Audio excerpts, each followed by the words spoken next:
because Bridgerton, it takes 2 hours to get ready with the wig and everything. The fact that I could roll out of bed and go and play Maggie having no hair and makeup was a delight. I always think with Breaking Bad, no one sort of thought to say, should we make Walter White a little softer, a little bit more understanding, show that, he really takes care of his family and does this.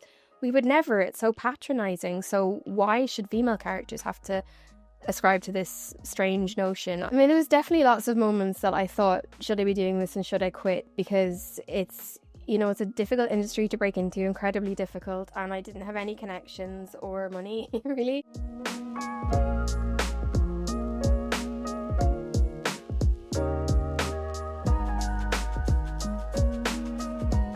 I can't believe I'm nominated. It was a really crazy thing. I was literally cleaning my room and then I was like, I'll just check and see.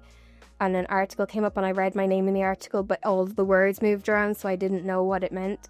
And then scrolled down and saw my name on the list and went, oh my God. So it means so much to me. To win would be unfathomable. But I mean, it's amazing to just know that now forevermore I'm a BAFTA nominated person. It's a very cool thing. I think success to me feels like when you're getting to do the job, because for a long time I wasn't getting to do it in my 20s. There was a lot of struggle. And just not being on sets or on stage or, getting to meet people. And now I think success is, doing the job, meeting people I admire, connecting to new stories and, being excited to do the thing that I love to do. That's success to me. I mean, there was definitely lots of moments that I thought, should I be doing this and should I quit? Because it's a difficult industry to break into, incredibly difficult. And I didn't have any connections or money, really. So it didn't seem sensible at a point for me to keep going. But I got Derry Girls, at 30. So it was just an amazing turning point. And I think for me, the thing that kept me going was just how much I loved doing it. I think if you're actually doing the thing and it gives you joy, you should be led by that. Yeah, Camilla and I went to drama school together and she trained as an actor and was a great actor. But the thing I loved doing most with her was improv, because she was so quick and funny. She made me laugh so much. And then after she left drama school, she pretty quickly decided to pivot to writing. And I remember seeing her first short play and it was just so funny, so well observed. And I was like, in that moment, I knew she was going to be a famous writer. There was no doubt in my mind ever. But then all of our 20s pretty much were us not doing the things we wanted to do. Not acting, not writing. Big Mood has sort of been in the works in a way since we've known each other. It's like 16 years. And we always wanted to work together, and this just happened to be the thing. And I'm so glad this is the thing, because I love the show so, so much. Well, it was really funny because I try and think back to when I was asked to be in the show I was never asked. It was just sort of like, it's happening. I'm making a show and you're going to be in it. And I was like, right, okay. So, but it was never a doubt. I mean, I love the way she writes. I love her. She's crazy and brilliant and funny and smart. And so even though I was probably strong-armed into it and never legally agreed, I'm very, very happy it's all worked out well. I think it's an interesting thing because I think, society, I think, has gotten better at discussing mental health, but then people sort of balk at mental illness. And bipolar disorder, it's not very well understood. And certainly doing this show really broadened my understanding of it. I'd come across people in the past that have had it, but it can be very affronting to deal with. And I think, the depression side of Maggie, I could relate to. I think that's very relatable for most people. But the mania was something completely different. And trying to fathom how going from the highest of highs to the lowest of lows, and how that would affect every aspect of your life. And I think also something in the show talking about antipsychotic medication, that's something that people get a bit uncomfortable about as well. So I think, it's a comedy, but it's such a dark comedy. And I think it's really brave that, she felt she was able to tackle that and go through it. And it's amazing. I have people come up to me all the time saying, I've never felt represented. I'm bipolar, and I saw that and I completely connected to it. And people that work in, mental health services have said that. So that's incredibly rewarding. It's amazing. With this show, we didn't want to present mental illness in a pretty way. We wanted to depict it in a very real way. So, the scenes where, Maggie's meant to look terrible, I was like, I have to look terrible. I can't wear makeup. If it's dirty hair, the hair will be dirty. It's just like she's been wearing the same clothes for days and days. And, all that stuff. I think it's important because it can, people can see it as something very glamorous and, it can be depicted completely wrong. But I think we wanted to really show what it feels like, again, through comedy. But yeah, I felt very important to be true to that. Something that's really funny about filming those scenes is that I was still shooting Bridgerton for half of Big Mood. So I was doing one in the week and one on the weekend. And because Bridgerton, it takes 2 hours to get ready with the wig and everything, the fact that I could roll out of bed and go and play Maggie having no hair and makeup was a delight. Maybe when I saw it on screen, I went, God, I've really committed to looking bad. So the regrets sort of came later, but ultimately I'm very glad. Yeah. Oh, I mean, I think there's so many more interesting roles for women now. I remember when I left drama school, it was always someone's girlfriend or the woman that had 2 lines that sat behind the desk. And now it's like, I think we're getting braver with what we can, see represented on television. And I think roles like Maggie Donovan, I hope there's more roles like that for women to play, because it shouldn't be that, women aren't allowed to be complex and unlikable and bratty and all of these things. It's so important to have that like representation of all women, and it's so much more fun to play.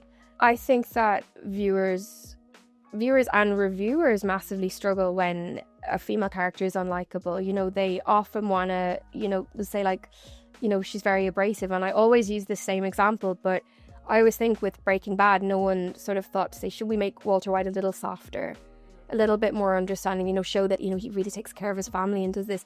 We would never. It's so patronizing. So why should female characters have to ascribe to this strange notion? I think, let them be terrible. And I think, yes, certain people didn't know what to make of Maggie because she's not particularly nice or sweet. She's a bit abrasive and she's very much who she is. And yeah, I think we've got to break down those walls.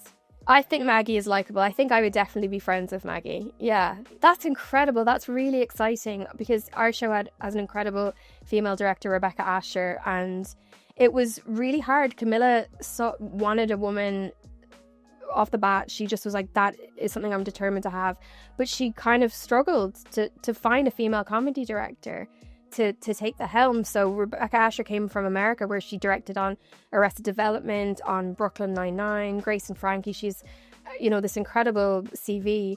But I think that was so heartening because, I think we watch art to see ourselves reflected and to see human experience. So, if all the art's only being directed by half the population, that's not really representative. So that's amazing. I don't know if I have a very skewed perspective because I've been incredibly lucky in that I've worked in a lot of very female-centric jobs. And, working on Bridgerton, we always have a 50-50 split of gender, and we have 4 directors this season. So there'll always be 2 women and 2 men, which is really lovely. And then, behind the scenes, like in that high up position, do you see a lot of women? We have an incredible producer on Big Mood, Laddie Beasley. There's incredible women the whole way through. So yeah, it's really, really cool. I think with a part like this, the fact that it was written by a woman, I just think it would be hard to imagine a man writing Big Mood. It would be very hard to imagine a man writing this. The complexities of it, the ugliness of it, how funny the women in it are, and how sharp and cutting and all of those things. Yeah. I mean, it's always the shows in which, the women wake up and they have a full face of hair and makeup on. But I don't know if that's the writer's issue. But I'm like, that doesn't seem correct to me. I wake up, I look like Rod Stewart. Television is an incredibly difficult position now because there's more competition than ever for eyes. And it's really hard to launch a new show. And I think people, it's interesting. I think there's an impression that people want to sit in comfort and just see the same thing again. And I really don't believe that. I think audiences are a lot more savvy than we give them credit for. And then there's certain things that have really broken out, like Baby Reindeer or like Adolescence, that are, wholly original, but it also does strike me that they do center on male experiences. And I think that, if you put out a show about women that, doesn't do well, it's like, well, let's scrap that then, that doesn't work. But I think men are given a lot more chances in this industry than women are. So I think it's really important to because what would we have done if the industry hadn't supported Michaela Cole, Phoebe Waller-Bridge? They had really distinct voices and also not necessarily likable in some ways. They were not scared to make those characters really complex and deep and all of this stuff. So I think, we just need people to be brave and try and find the stories and, support, marginalized groups, like especially trans people at the moment. It's such a scary world for them to be living in. Queer stories. There's so much space, and people want to see it.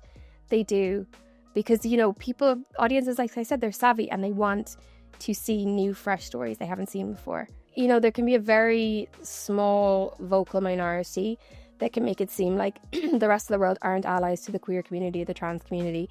And I don't believe that's true. I think there's actually a lot more good people in the world and people that do support, but they're just not necessarily as loud. So I feel very lucky if I have a bit of a platform to be able to speak up and go, actually, no, there's way more of us that are there behind you and see what's happening and are appalled by it.